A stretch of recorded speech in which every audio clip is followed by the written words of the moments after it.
Silva walked through the crowded market of Rithosphore, keeping her head down, her hood pulled low over her face. The colony was busy today. Merchants shouted, selling everything from dried food to old tech parts. Children ran between the stalls, laughing. People gathered in groups, talking and trading. It was an ordinary day for them. But for Silva, every day was a battle. She kept to the shadows, avoiding the eyes of the colonists. Even though she had lived here her whole life, she was not welcome. They called her unnatural, a mistake of nature. It wasn't her fault. She was born different. Beneath her gloves and long sleeves, her veins glowed faintly blue, a mutation that no other human had. It started when she was a child. At first, it was a soft shimmer beneath her skin. But as she grew older, the light became stronger. The doctors had no answers. The colony elders called it a curse. She had tried to hide it. She had tried to act normal. But nothing worked. People whispered behind her back. Some avoided her. Others looked at her with fear or disgust. She had no family left. No friends. No place to belong. Still, she survived. Silva reached the edge of the market and slipped into a narrow alley, making her way toward the scrapyard where she worked. She didn't have an official job. No one would hire her, but she was good with machines. The old man who owned the yard let her fix broken parts in exchange for food and a small corner to sleep. It wasn't much, but it was better than nothing. She stepped inside the yard, breathing in the scent of metal and grease. Towers of old ship parts surrounded her. Wires, circuits, broken engines. Things people had thrown away. She felt more at home here than anywhere else. Machines didn't care who she was. They didn't judge. They didn't whisper. She picked up a rusted thruster coil, inspecting the damage. A few wires were fried, but the core was still good. She could fix it. She pulled out her tools and got to work. As she worked, she let herself forget the world outside. The noise of the market, the stares, the whispers, none of it mattered when she was fixing something. This was her world, a world of gears and circuits, of things that could be broken and repaired. But her peace didn't last long. A shadow fell over her workspace. She looked up and saw Doran, one of the colony enforcers. His heavy boots crunched against the dirt as he stepped closer, arms crossed over his broad chest. His eyes, cold and hard, locked onto her. "Still hiding in the junk, huh?" he said. His voice was mocking, filled with the same hate she had known her whole life. Silva didn't answer. She kept working, hoping he would get bored and leave. Doran kicked a pile of scrap near her feet, sending metal pieces flying. "I don't know why old Garen keeps letting you stay here," he continued. "You don't belong in this colony. You don't belong anywhere." She tightened her grip on her tools, forcing herself to stay calm. She had learned long ago that fighting back only made things worse. "You hear me, freak." Doran stepped closer, lowering his voice. "One day, people are gonna get tired of letting you live here. And when that day comes, no one will stop them." Silva clenched her jaw. She knew what he meant. She had seen it happen before, to others who were different. The colony had ways of making people disappear, but she wasn't going to give him the satisfaction of seeing her afraid. She forced herself to meet his gaze, her blue glowing eyes steady.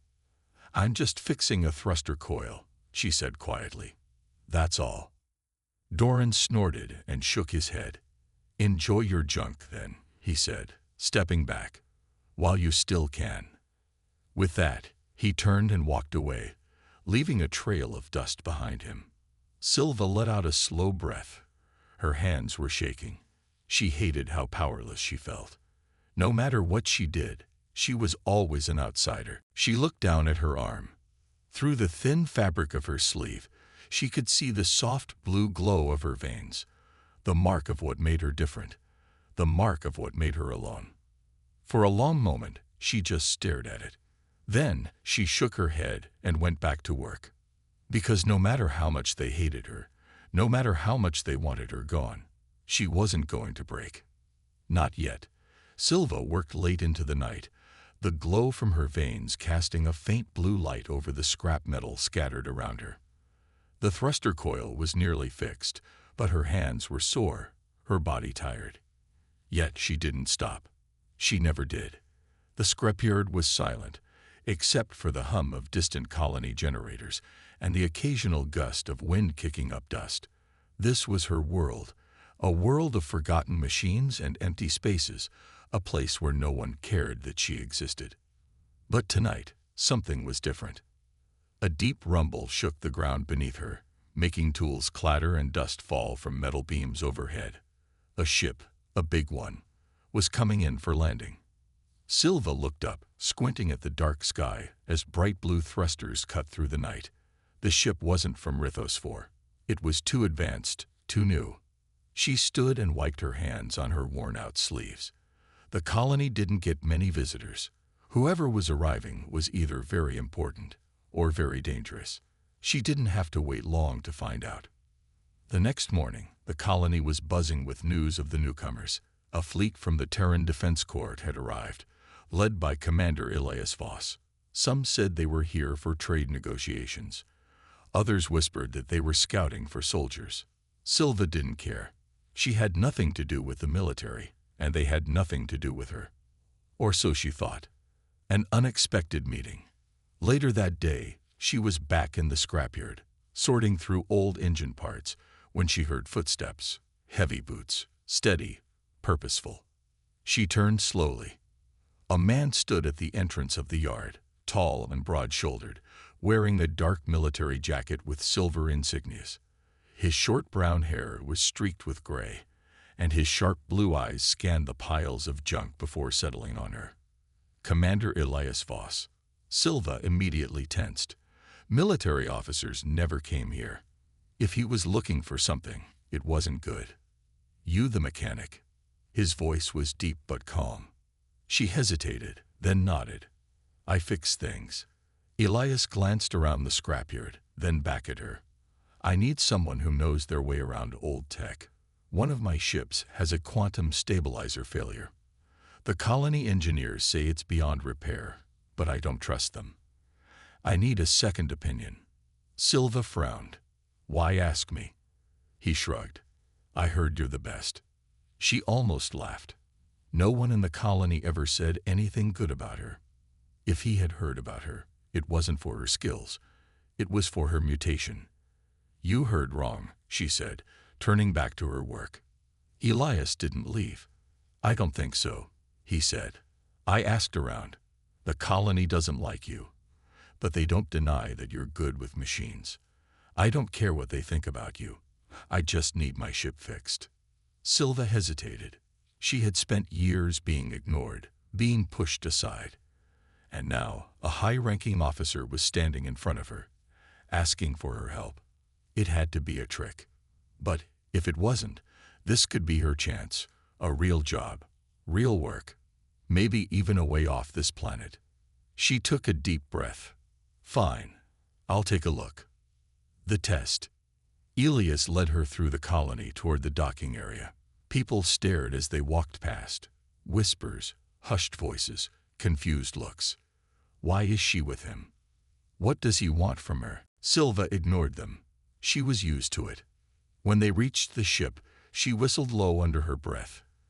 It was a TDC Vanguard-class frigate, sleek and battle-worn, with deep scratches along its hull. This ship had seen combat. Elias led her inside, through clean, well-lit corridors filled with uniformed officers and engineers. Some gave her strange looks, but no one stopped her. They reached the engine bay, where the quantum stabilizer sat, sparking intermittently. The moment Silva stepped closer, she felt it. A strange sensation crawled over her skin. The stabilizer was emitting an unstable energy field, one she could sense without touching it. Her veins glowed slightly brighter, reacting to the disturbance. She frowned. No normal human could feel this. Elias noticed. You see something. She hesitated, then nodded. The frequency is off. If you recalibrate the magnetic field, it should stabilize. The chief engineer scoffed. We tried that. It didn't work. Silva rolled her eyes. Because you only adjusted the primary node. The secondary regulator is still misaligned. The engineer frowned. That's not. He stopped, thought about it. Then his expression changed. Elias smirked. She's right, isn't she? Grumbling, the engineer made the adjustments. A few moments later, the stabilizer hummed back to life, steady and smooth. Silva crossed her arms. Told you. Elias chuckled. Looks like I found my mechanic. A new path. Silva expected the commander to leave after that, but he didn't.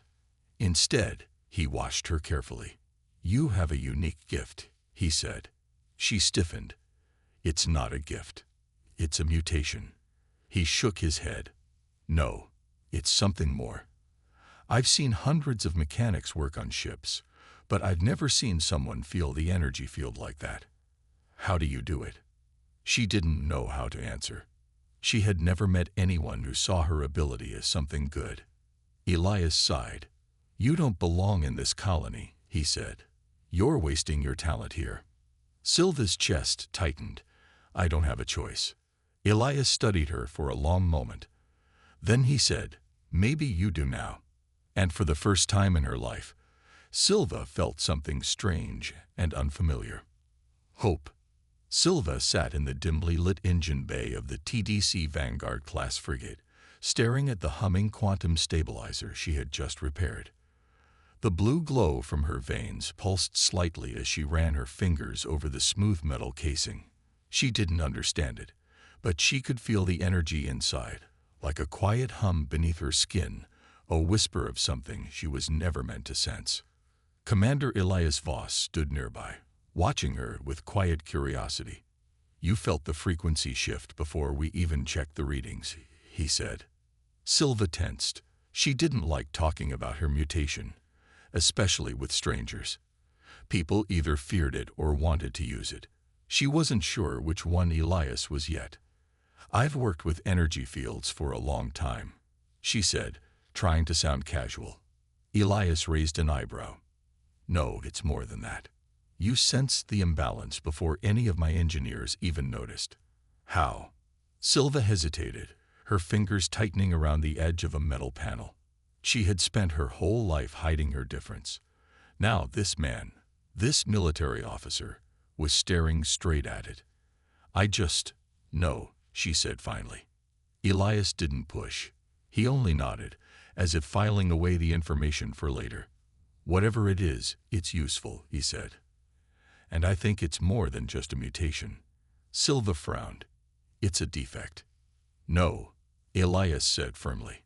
It's an advantage. An unwelcome discovery. Before Silva could respond, the ship's comm system crackled to life. Commander Voss, you're needed on the bridge. Urgent. Elias exhaled and glanced at Silva. Come with me. She blinked. Why? You just fixed my ship. If something's wrong, I want you there. Silva hesitated, but curiosity tugged at her. For years, she had been pushed aside, treated like an outcast. Now, for the first time, someone was pulling her in. She followed Elias through the pristine metal hallways of the ship, past crew members who threw curious glances her way. She didn't belong here, but for some reason, Elias acted like she did. When they reached the bridge, the air was tense. Officers worked at their stations, eyes fixed on the main view screen. Outside, a massive alien warship loomed in orbit over Rithos 4. Silva's stomach twisted. Xanthari. She had heard stories about them. Cold, ruthless, their technology far ahead of humanity's. They had no mercy for weakness.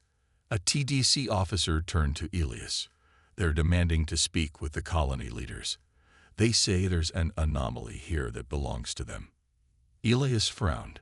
What kind of anomaly? The officer hesitated. Then his gaze flicked to Silva. Her blood ran cold. Hunted. Elias didn't miss the look. He turned to Silva. They're here for you. Silva's hands clenched into fists. I've never even seen a Xanthari before. The officer at the comm station swallowed. They say they've been tracking an energy signature from this planet, something that doesn't belong to humans. Sylva's heart pounded. Her veins. Her mutation. Elias turned to his crew. We're not handing anyone over. The officer hesitated. Commander, the colony leaders might not agree with you. Sylva's breath caught. She had spent years being tolerated, not accepted. If the colony saw a chance to get rid of her, they might take it. A cold realization settled in her chest. They already had. The betrayal. The comm system crackled again. This time, the voice belonged to Governor Rel, the leader of Rithos 4. Commander Voss, the governor said smoothly, we appreciate the protection of the Terran Defense Corps. But this is a colony matter. The Zenthari have claimed there is a genetic anomaly here that belongs to them. We do not wish to provoke them. We will hand over the girl. Sylva felt like the ground had been ripped from beneath her. Elias's expression darkened. You can't be serious. The safety of this colony is my responsibility, the governor said. We cannot risk war over one outcast. Sylva barely heard the words over the rushing in her ears. She had never truly belonged here, but she had survived. And now, the people who had ignored her for years were willing to trade her life for their own safety. Elias turned to her. We're leaving. Now.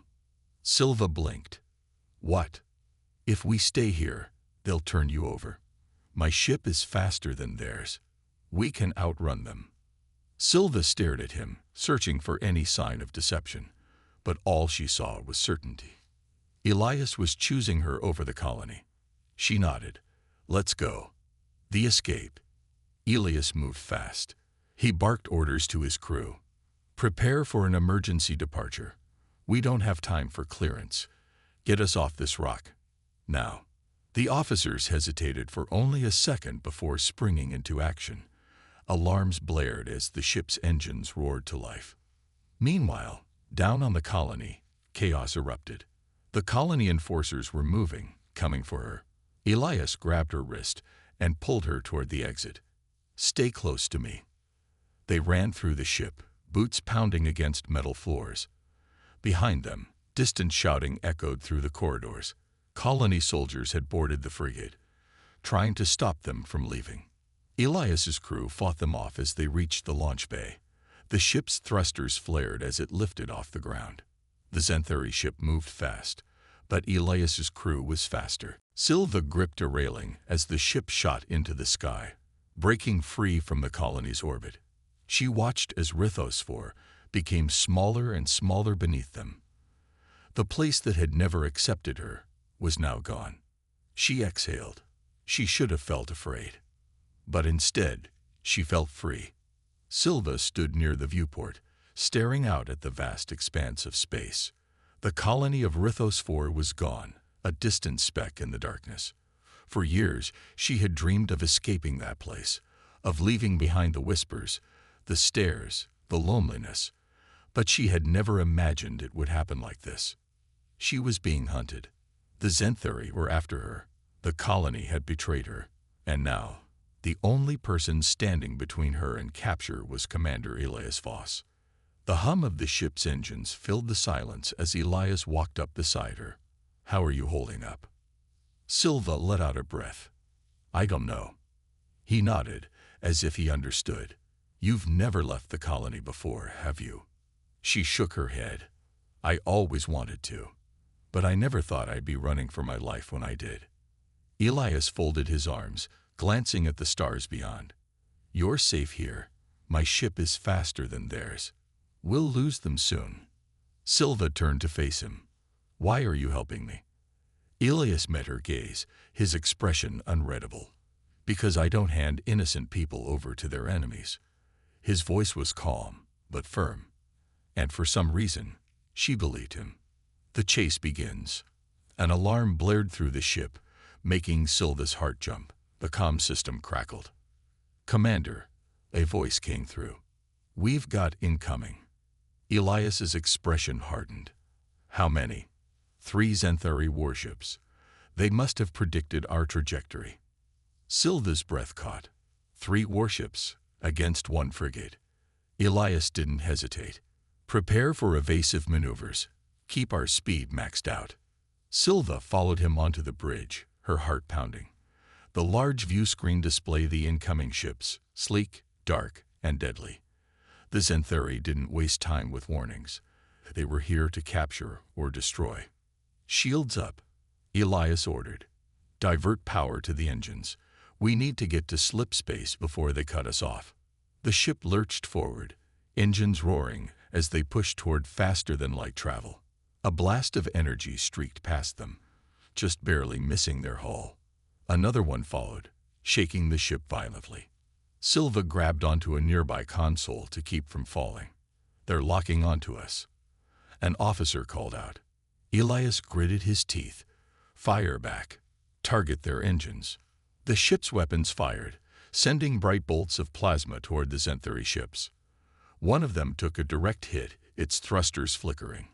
But the other two kept coming. Silva's hands trembled as she stared at the battle unfolding in front of her. She had never seen a space fight before, never been in danger like this. Come on, Elias muttered under his breath.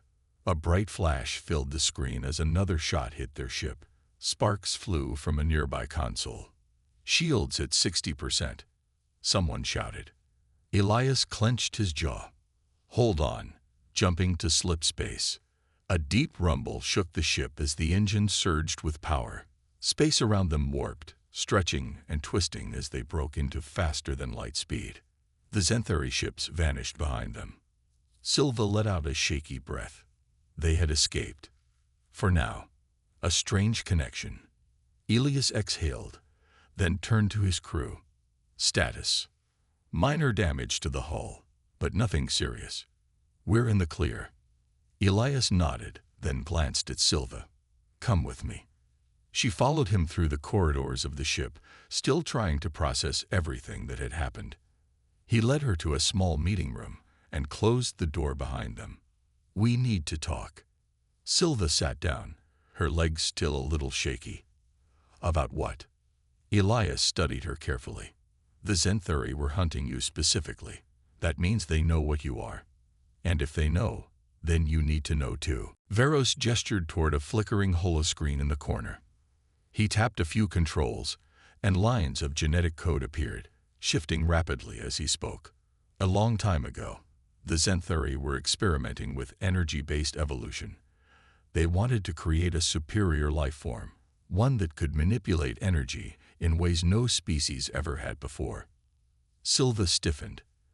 And you're saying, I'm one of them. Veros nodded.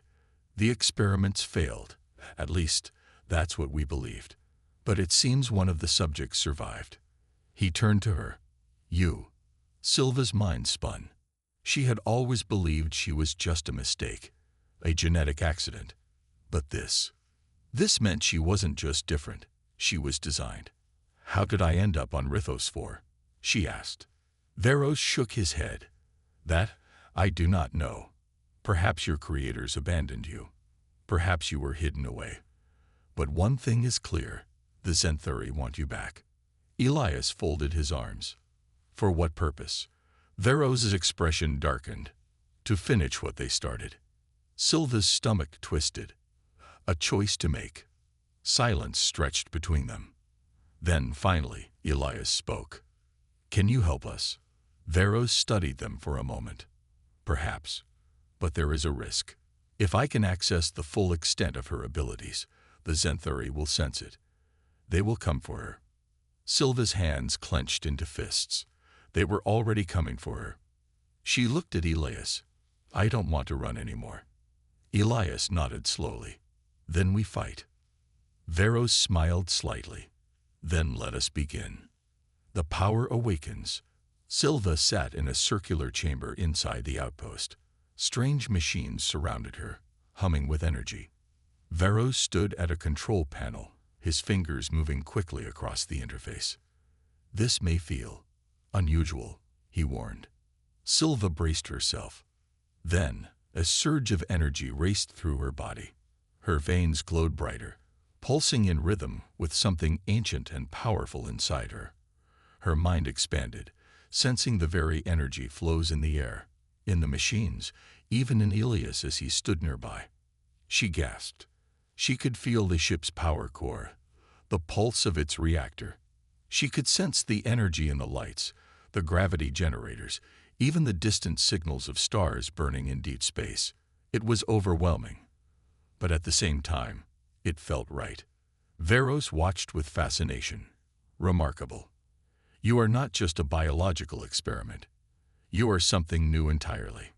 Silva looked at her glowing hands. For the first time in her life, she didn't feel broken. She felt complete. But then, the alarms blared.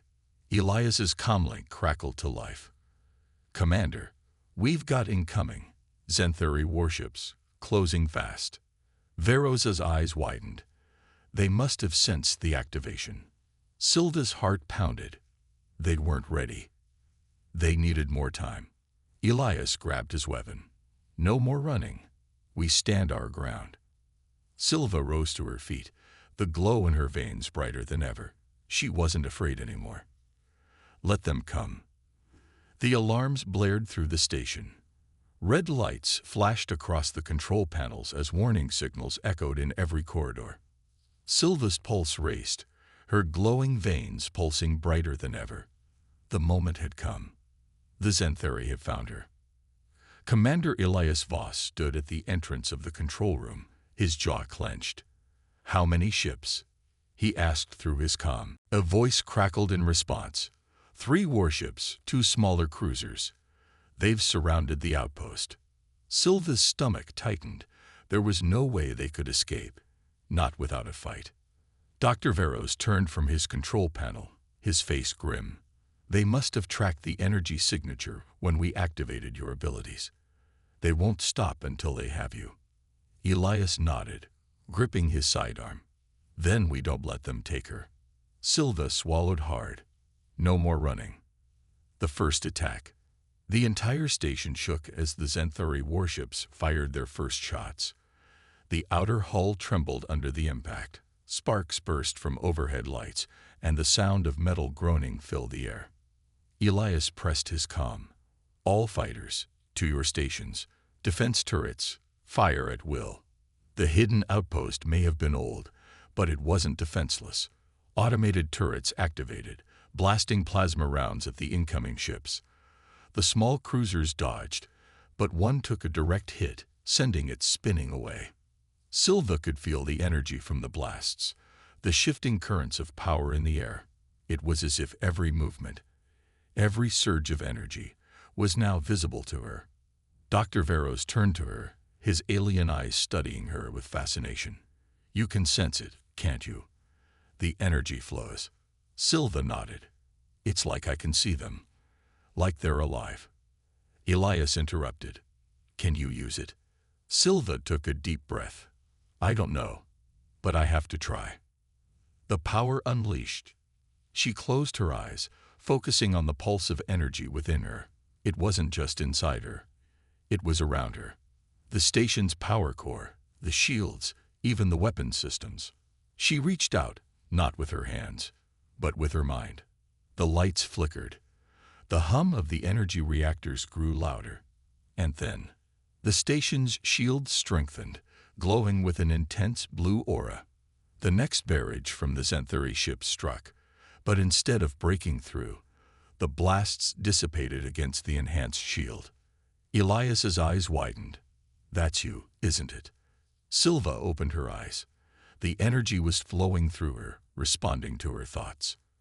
"I think I can do more," she whispered. A desperate stand. But the Xanthari were not done. A boarding craft detached from the main ship, speeding toward the outpost. The warships continued to fire, forcing the outpost's defenses to focus on them. Elias's comm crackled. "Commander, they're sending troops. Boarding party incoming." Elias cursed. "Prepare for close combat." Silva's heart pounded. The Xanthari were coming. Not just to attack, but to take her. Elias tossed her a small weapon. "You ever used a blaster before?" Silva caught it, her grip tightening. "No. Point and shoot," Elias said. "And don't hesitate. face to face with the enemy. The boarding craft crashed against the station's airlock, forcing entry with an explosive charge. The sound of hissing air filled the corridor as the doors burst open. Tall, armored Xanthari soldiers stormed inside, their dark exosuits gleaming under the red warning lights. Their weapons were deadly plasma rifles, aimed with precision. Elias and his soldiers opened fire. The hallway exploded with blazing energy bolts. Silva ducked behind a crate, her hands trembling. She had never been in a real fight before, never had to kill before. A Xanthari soldier rushed forward, firing at her position. Instinct took over. Silva raised her hand, not the blaster, but herself. The energy around her shifted, bending to her will. The soldier's weapon short-circuited, sparks flying as it was ripped from his hands. He stumbled back in shock. Silva's veins glowed brighter. She felt a surge of power. She reached out again. The air crackled, and a blast of pure energy erupted from her palm, hurling the soldier backward. He slammed into the metal wall, unconscious. Elias saw everything. He fired another shot, taking down a second enemy, then looked at Silva. That's a hell of a new trick. Silva exhaled, staring at her hands. She was stronger than she ever imagined. The turning point. The battle raged on. More Xanthari poured in, but the station's defenses, combined with Silva's abilities, were pushing them back. She reached out again, tapping into the energy grid of the station. The power conduits surged, and suddenly, the lights flashed brighter, overloading the Xanthari soldiers' helmets. They staggered, momentarily blinded. Elias and his team took them down one by one. Outside, the warships were struggling. The outpost's turrets, now enhanced by Silva's influence, were tearing through the enemy fleet. A Xanthari officer, taller and more imposing than the others, stepped forward, his dark armor gleaming. He raised his weapon, but before he could fire, Silva unleashed another wave of pure energy. The air rippled. The officer was blasted backward, his armor sparking as he collapsed. The remaining Xanthari hesitated. Their confidence was breaking. Elias took the chance. They're retreating. Keep pushing. Victory, for now. The last of the Xanthari forces fell back, retreating to their ships. The damaged warships pulled away, jumping to slit space. A deep silence settled over the station. Silva stood in the wrecked hallway, her breathing heavy. Her hands still glowed faintly, the energy within her finally under control.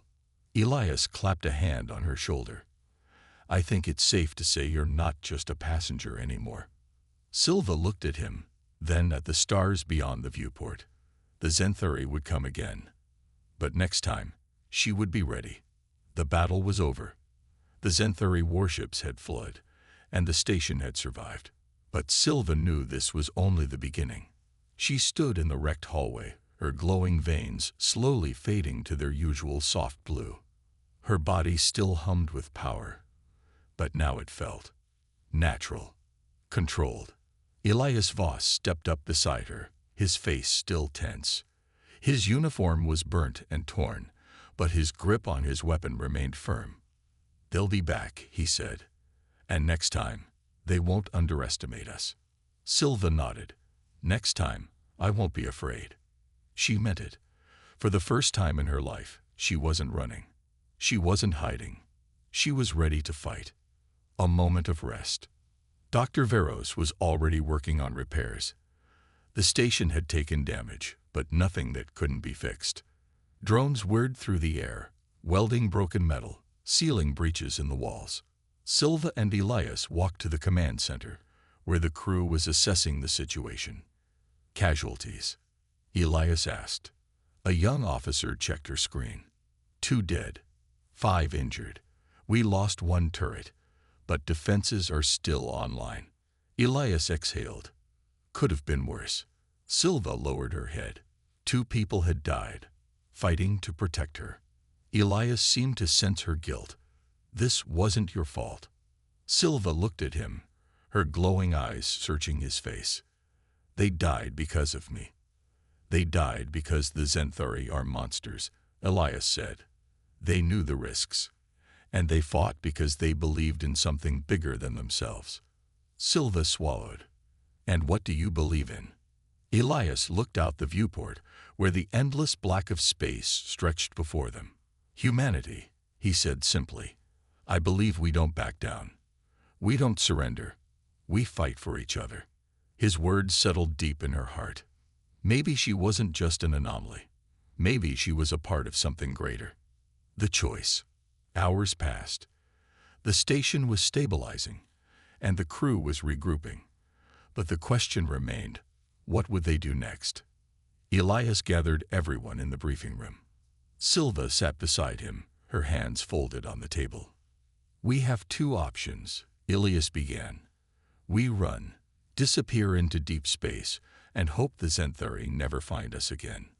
Silence filled the room. No one liked that idea. Or, he continued, we take the fight to them. A murmur spread through the crew. Some looked uncertain, others determined. Silva didn't hesitate. We fight. Elias smirked.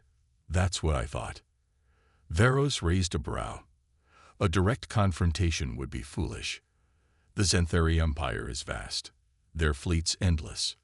But they have a weakness, Silva said. Me. Veros's eyes narrowed. What are you suggesting? Silva took a deep breath. They want me because of my abilities. But what if I turn that against them? What if I learn to control my power completely and use it to strike back? Elias leaned forward. You're talking about war. Silva met his gaze. I'm talking about freedom. The training begins. Over the next few days, Silva pushed herself harder than ever. Veros helped her understand her abilities, how to draw energy from machines, how to sense the flow of power around her. Elias trained her in combat. She learned how to fight, how to move in battle, how to survive. And with every passing hour, she grew stronger. One night, as she practiced alone, Elias walked in. You're pushing yourself too hard. Silva wiped the sweat from her forehead. I don't have time to rest. Elias crossed his arms. You won't be any good to us if you burn yourself out. Silva sighed, sitting on a nearby crate. I don't want to fail. Elias sat beside her. You won't. She looked at him, uncertain. How do you know? Because I've seen soldiers break under pressure. I've seen people lose hope. He gave a small smile. And you're not one of them. Something about his words steadied her. For the first time in her life, she believed him. A message from the enemy. The next morning, a distorted signal came through the station's comms. A Zenthari voice echoed through the speakers. Silva, we know you are there. The room froze. The voice continued. You cannot hide forever. Surrender, and we will spare your friends. Silva clenched her fists. Liar. Elias's expression darkened. They're trying to break you. Silva stepped forward, staring at the comm screen. Her veins glowed softly, her power simmering beneath the surface. She pressed the button to respond. You want me, she said. Then come and get me. The signal cut off. Elias smirked. I was hoping you'd say that. The final stand. The war wasn't over. The Zenthari would come again. But this time, Silva wouldn't run. This time she would fight. This time, she would show them that humanity was not weak. Because she was no longer an outcast. She was a warrior. And she was ready.